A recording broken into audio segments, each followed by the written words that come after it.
다 같이 사도신경으로 우리의 신앙을 고백하심으로 수요 예배 하나님 앞에 드리도록 하겠습니다.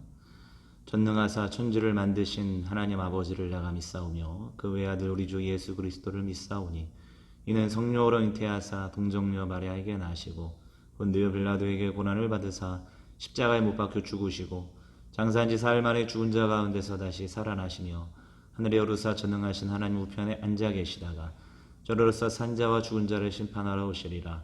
성령을 믿사오며 거룩한 공회와 성도가 서로 교통하는 것과 죄를 사하여 주시는 것과 몸이 다시 사는 것과 영원히 사는 것을 믿사옵나이다. 아멘. 우리 찬송가 280장 함께 부릅니다. 전부여 의지 없어서 손들고 옵니다. 주 나를 외면하시면 나 어디 가리까. 내 죄를 씻기 위하여 피 흘려 주시니 곧 회개하는 마음으로 주 앞에 옵니다. 전부터 계신 주께서 영죽을 죄인을 보혈로 구해 주시니 그 사랑 한없네. 내 죄를 씻기 위하여 피 흘려 주시니 곧 회개하는 마음으로 주 앞에 옵니다. 나 예수 의지함으로 큰 권능 받아서 주님께 구한 모든 것 늘 얻겠습니다. 내 죄를 씻기 위하여 피 흘려 주시니 곧 회개하는 마음으로 주 앞에 옵니다.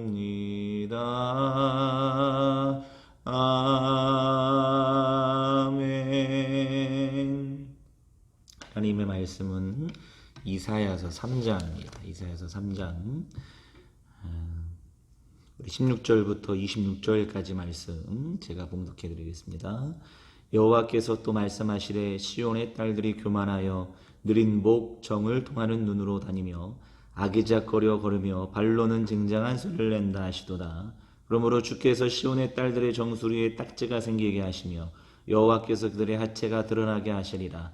주께서 그날에 그들이 장식한 발목 고리와 머리에 망사와 반달 장식과 귀고리와 팔목고리와 얼굴 가리개와 화관과 발목 사슬과 띠와 향압과 호신부와 반지와 코고리와 예복과 겉옷과 목도리와 손주머니와 손거울과 세마포옷과 머리수건과 너울을 제하시리니 그때 썩은 냄새가 향기를 대신하고 노끈이 띠를 대신하고 대머리가 숱한 머리털을 대신하고 굵은 베옷이 화려한 옷을 대신하고 수치스러운 흔적이 아름다움을 대신할 것이며 너희의 장정은 칼에 너희의 용사는 전란에 망할 것이며 그 성문은 슬퍼하며 곡할 것이요 시온은 황폐하여 땅에 앉으리라. 아멘. 우리가 코로나로 인해서 다시 온라인 예배로 이렇게 드릴 수 있도록 하나님께서 인도하셨습니다. 비록 우리가 온라인 예배로 드리지만 우리 함께 모여서 모임 예배로 드리는 것과 같이 우리 하나님께서 저희들을 붙들어 주시고 인도하시고 그래서 참으로 은혜스러운 예배가 되었으면 좋겠습니다. 우리 지난 시간에 유다와 예루살렘에 대한 그 심판에 대해서 우리가 함께 나누었죠. 특별히 그 예루살렘에 살고 있는 고관들과 리더들에 대한 하나님의 심판, 그런 말씀을 우리가 함께 나누었다면 오늘은 특별히 시온의 딸들이라고 명명되어지는 그 예루살렘의 고관들과 또 리더들의 그 아내라고 할 수 있는 그 여인들에 대한 하나님의 심판에 대해서 말씀하고 있는 것을 볼 수가 있습니다. 그들이 심판받을 수밖에 없었던 그들의 죄목을 두 가지로 설명하고 있는데요. 첫 번째는 교만, 그들의 교만 때문이다라고 말씀하고 있고, 또 두 번째는 그들의 사치 때문이다 이렇게 말씀하고 있습니다. 첫 번째 그들의 교만에 대한 말씀이 우리 16절에 등장하는데 이렇게 말씀하고 있어요. 여호와께서 또 말씀하시되 시온의 딸들이 교만하여 느린 목 정을 통하는 눈으로 다니며 아기작거려 걸으며 발로는 쟁쟁한 소리를 낸다 하시도다 이렇게 말씀하고 있죠. 교만하여서 느린 목을 가지고 다닌다. 이게 우리 한글로 번역한 느린 목이라는 것은 그 굳은 목, 특별히 뻣뻣한 목 이렇게 설명을 드릴 수가 있고요. 또 정을 통하는 눈이다라는 것은 그 홀리는 눈이다 이렇게 유혹하는 눈 또는 홀리는 눈이다 이렇게 해석할 수가 있고, 또 소리를 내는 발걸음, 쟁쟁한 소리를 낸다 이런 말씀은 특별히 이제 그 8절에 보시면 그들이 장식한 발목고리와 이렇게 설명한 것 같이 아마도 그들이 발목에 장식을 함으로 말미암아 걸어 다닐 때 아마 좀 소리가 나는 그런 발걸음이다 이렇게 말씀을 드릴 수가 있습니다. 특별히 하나님께서 이스라엘 백성들을 향해서 그들의 교만함을 지적하실 때에 그들은 목이 곧은 백성이다라는 표현을 굉장히 선지서에서 많이 등장하죠. 그래서 여기 이스라엘의 교만한 그 뻣뻣한 목, 구부리지 않는 뻣뻣한 목을 다니고 다니는 그 여인들의 교만함에 대해서 지적하고 있는 것을 볼 수가 있습니다. 그런 교만함에 대해서 하나님의 심판이 7절에 말씀하시는데 주께서 시온의 딸들의 정수리에 딱지가 생기게 하시고 또 여호와께서 그들의 하체가 드러나게 하시리라 이렇게 말씀하고 있어요. 여기 딸들의 정수리에 딱지가 생긴다. 굉장히 해석하기가 난해합니다. 딱지가 생긴다는 게 무슨 의미인가? 이렇게 우리가 이제 궁금해하실 수가 있는데 해석하기가 난해한데 이것은 아마도 바벨론 포로로 잡혀갔을 때에 그 바벨론의 어떤 뭐라고 할까요? 그 수치스러운 형벌을 의미하지 않는가? 하체가 드러나는 것과 또 정수리에 딱지가 붙는 것, 그것은 바벨론의 어떤 아주 수치스러운 형벌을 의미한다 이렇게 말씀드릴 수가 있습니다. 곧 그들의 교만 때문에 결국에는 바벨론의 심판을 받는 그 포로로 잡혀가는 그런 형벌을 받을 것이다 그런 말씀이 등장하고 있습니다. 두 번째 그들의 죄목을 우리 18절부터 24절까지 등장하고 있는데요. 18절부터 24절까지는 몸에 걸치고 다니는 사치품들에 대한 이야기가 등장하고 있습니다. 옷부터 시작해서 그들이 몸에 걸치는 장식품까지 포함해서 굉장히 우리가 알아들을 수 없는 것들로 그들의 몸을 치장한 것에 대한 비판이 본문에 등장하고 있는데요.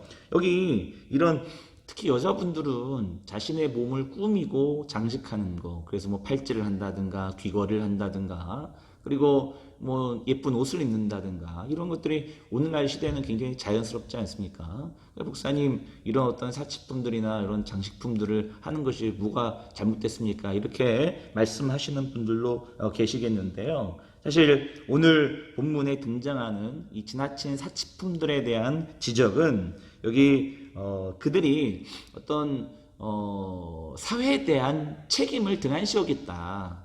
그들의 사치품이 상징하는 것은 그들이 사회에 책임을 져야 될 것들을 등한시 여겼다. 그래서 그것이 죄가 되었다라는 것을 말씀하고 있거든요. 오늘 읽지는 않았지만 14절과 15절을 보시면 이런 말씀이 있어요. 여호와께서 자기 백성의 장로들과 고관들을 신문하러 오시리니 포도원을 삼킨 자는 너희이며 가난한 자에게 탈취한 물건이 너희 집에 있도다. 어찌하여 너희가 내 백성을 짓밟으며 가난한 자의 얼굴에 맷돌질하느냐? 주 만군의 여호와 내가 말하였느니라 하시도다. 이런 말씀이 있거든요. 결국 고관들, 또 돈이 많은 부유한 자들, 또 예루살렘의 리더들이 잘못했던 것은 무엇이냐면 그들은 가난한 자의 것을 탈취하거나 또 내 백성들을 짓밟았다. 일반 백성들을 짓밟았다. 그들에게 죄목이거든요. 물론 부자들이나 리더들이나 고관들이 모두 다 가난한 사람들을 짓밟은 것은 아니라고 봐요. 그러나 중요한 것은 무엇이냐면 그들이 부유하고 그들이 리더가 되고 그들이 고관이 되었다는 것은 무엇이냐면 그들에게는 가난한 자들에 대한 일반 백성들에게 대한 책임을 져야 되는 사람들이라는 것을 우리가 간과하고 있다는 거예요. 여러분 어느 사회건 가난한 사람이나 부유한 사람은 존재합니다. 그런데 이 건강한 사회는 어떤 사회냐? 부유한 사람들이 자신 삶을 위해서만 사는 것이 아니라 부자들이 또 부유한 자들이 져야 할 그들의 책임, 사회적 책임들, 특별히 가난한 자들을 향해서 책임을 질 줄 아는 사회, 그 사회가 건강한 사회라 할 수가 있습니다. 어쨌든 그들이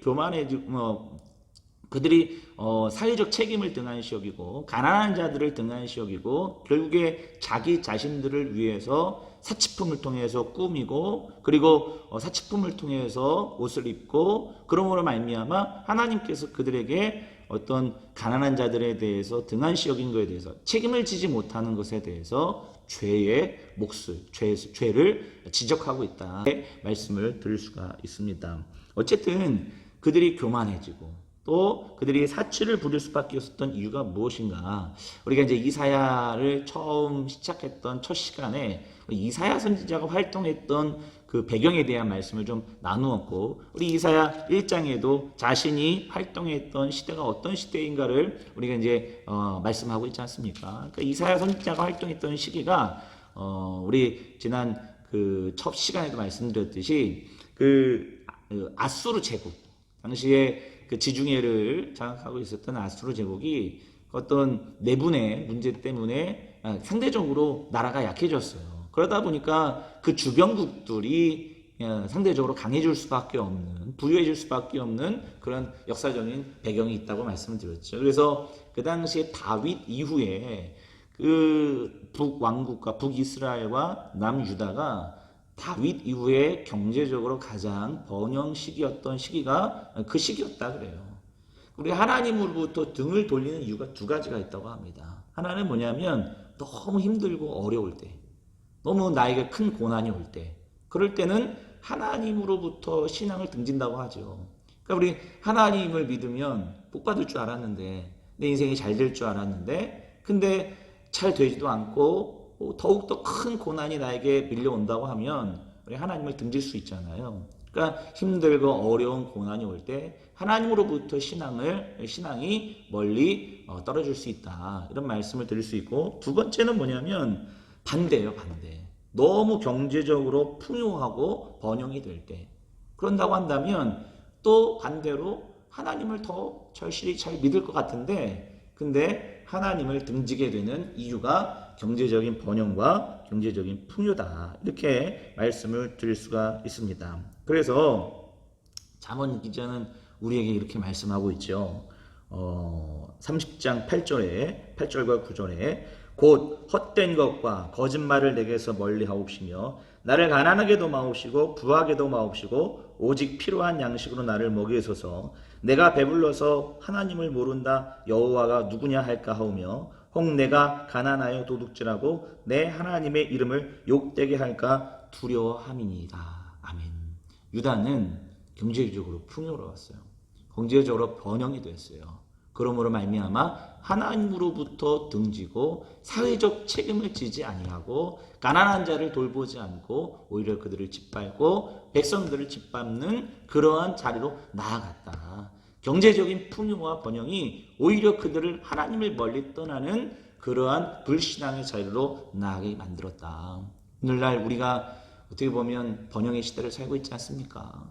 그러다 보니까 하나님을 향한 믿음과 신앙으로부터 등지는 사람들이 많아요. 왜냐하면 하나님 말고도 의지할 것들이 이 세상에 너무 많기 때문에 너무 널려있기 때문이 아닐까 생각이 듭니다. 그래서 우리 오늘도 하나님 앞에 기도합니다. 하나님 가난하게도 마시고 부유하게도 마셔서 오직 여호와 하나님만 바라볼 수 있는 믿음의 종들이 되길 원합니다. 오늘도 이 말씀을 가지고 우리의 삶 가운데서 오직 여호와 하나님만 바라볼 수 있는 믿음의 종들 되시길 주님의 이름으로 축복합니다. 기도하겠습니다. 하나님 아버지, 오늘도 말씀을 통해서 우리가 가난하게도 마옵시고 또 부유하게도 마셔서 하나님을 멀리 떠나지 않고 하나님을 등지지 않고 교만해지지도 않고 오직 여호와 하나님만 바라볼 수 있는 믿음의 종들 될 수 있도록 주님 인도하여 주시옵소서. 예수 그리스도의 거룩하신 이름으로 간절히 기도하옵나이다. 아멘. 하늘에 계신 우리 아버지여, 이름이 거룩히 여김을 받으시오며 나라에 임하옵시며 뜻이 하늘에서 이루어진 것 같이 땅에서도 이루어지이다.